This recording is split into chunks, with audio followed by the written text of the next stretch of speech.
our first review of the night, which is Trading Places.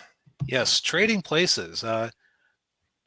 I think I must have caught a little bit of this movie on TV once before, but and I knew it by reputation, but that's all my exposure to it.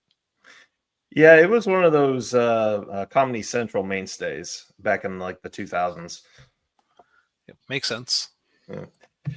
But yeah, it's this is it's Dan Aykroyd and Eddie Murphy, and directed by John Landis, who at this point in his career he had directed Animal House, The Blues Brothers, and this was the movie that he made right after the Twilight Zone movie. He kind of needed a rebound after that one. Yeah, he did. Yeah. You can only kill so many Rod Serlings before you need to rebound. Yeah. Yes. Yeah. Well, it wasn't Rod Serling he killed. It was Vic Morrow. Okay. Yeah, and two children. Okay, that's oof. Yeah, that was bad. I'd heard wrong. Okay. Yeah, that's all right. But anyway, to get into this movie, it's kind of I'm trying to think. It's not Prince. It's not the Prince and the Pauper, but it's it's kind of it feels like it's an adaptation of the old Mark Twain short story, The £1,000,000 Note. Yeah. It's not like a direct translation of it, because in that story, you had two wealthy old men who got into an argument about how adaptable people are, basically. And so they had this bet where they left somebody alone in, I think it was an American, alone in London with nothing but £1,000,000 banknote, which basically at the time, if you had it was supposed to be, of course, redeemable into gold, but it was basically useless because you can't exactly walk into a local bank in the 19th century and get £1,000,000 worth of gold. Yeah, that would have been very difficult. Maybe if you showed up at like the biggest house in London. Yeah. Even then, they probably wouldn't necessarily hand it over right away. If only because how do you carry it out? Right, exactly. Yeah. But this movie we have actually, let me pull up the IMDb for the movie real quick. Well, you've got the Duke brothers, and they're not good old boys who don't mean no harm. They're bad old boys who mean a lot of harm. Yes, they are commodities traders, which means they trade in like. Well, they kind of explain it to Eddie Murphy later in the movie, but they're like they trade in like pork belly futures.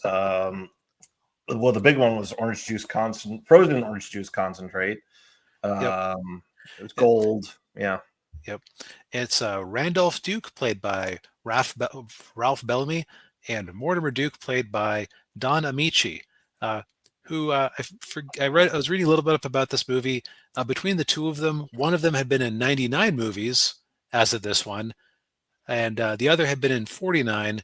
And this was Eddie Murphy's second movie, so he was joking, "Hey, man, between the three of us, we've been in 150 movies." But they were very much, they were very much professional actors, and their challenge in this movie is they're debating whether Dan Aykroyd's character, Louis Winthorpe III, a Harvard man, if ever there was one.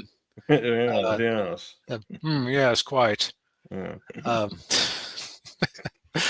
Basically, whether his success at the firm was a matter of breeding or whether it was a matter of like temperament and or whether it was nature versus nurture. That's right. Yeah. I was saying a little bit wrong. Like, was it breeding or was it just where he happened to be? And so what they decide to do is they plant drugs on Dan and ruin his life while they recruit Eddie, who was a shyster who was pretending to be a legless Vietnam vet. And blind. Legless. Yeah. And so they destroy Dan's life and knock him down into the gutter. and they take Eddie and they elevate him into having actual positions at their firm.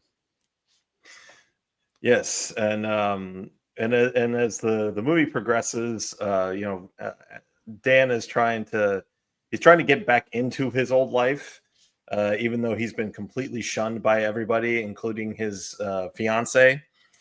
Mhm. And it I gotta say, John Landis must have really had it out for the country club blue blood types, because this is like the second movie where he's like really getting at them. The other one being Animal House.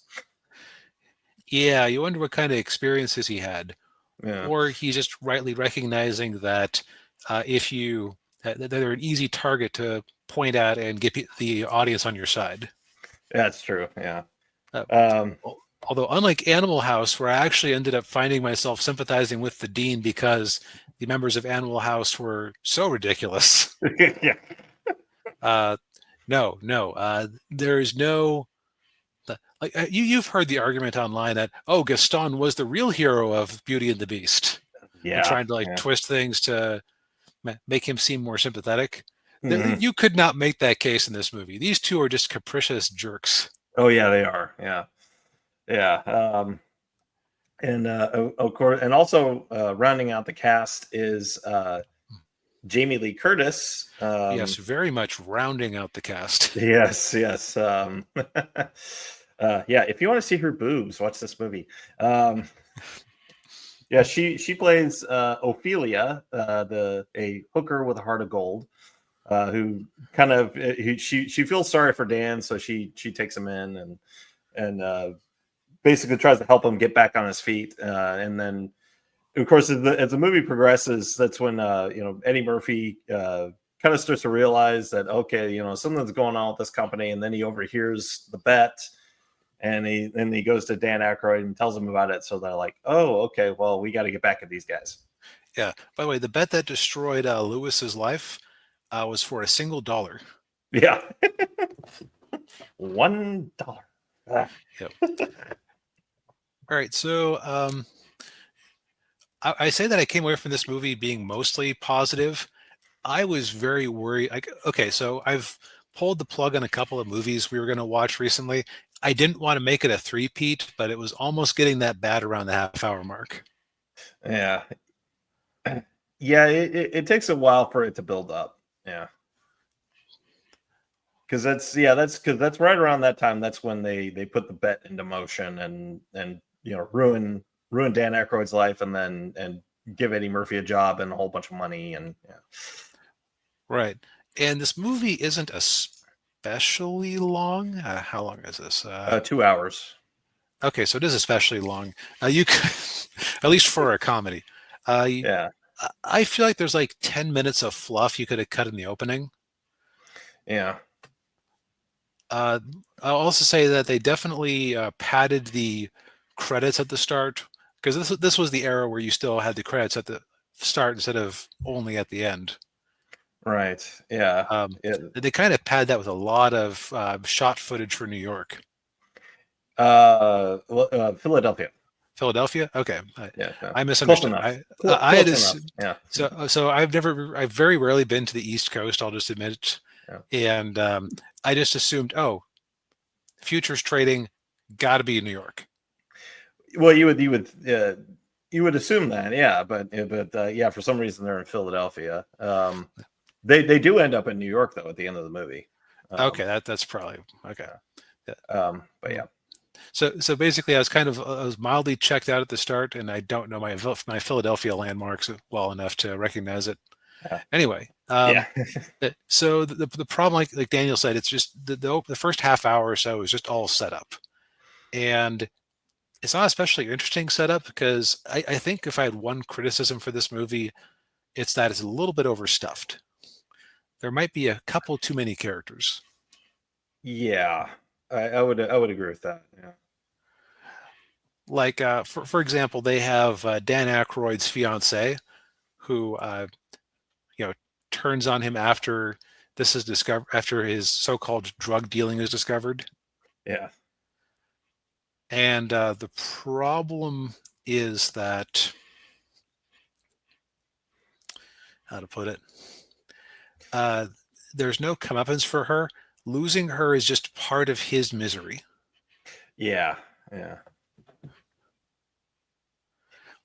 But they Yeah, still they yeah, still devote time to scenes where like he shows up to try to beg for her help after she's already slapped him once after Jamie Lee Curtis showed up and kissed him. yeah. Uh, yeah, I would have liked to. Yeah, it would have been nice to have like a scene in there where like, he does kind of like rub it in their faces. They're like, yeah, like, none of that, you were wrong about me and da da da. But Yeah. Also, let's see here. Was it Denholm Elliott who played the butler? yes, yeah, Um, he was also a bit complicit in the scheme, and then just kind of switched sides in the middle of the movie without there yeah. really being any attention brought to it. Although I will say, you could kind of tell that as he was going along with the scheme, he didn't want to do it. Right. He was kind of a reluctant participant.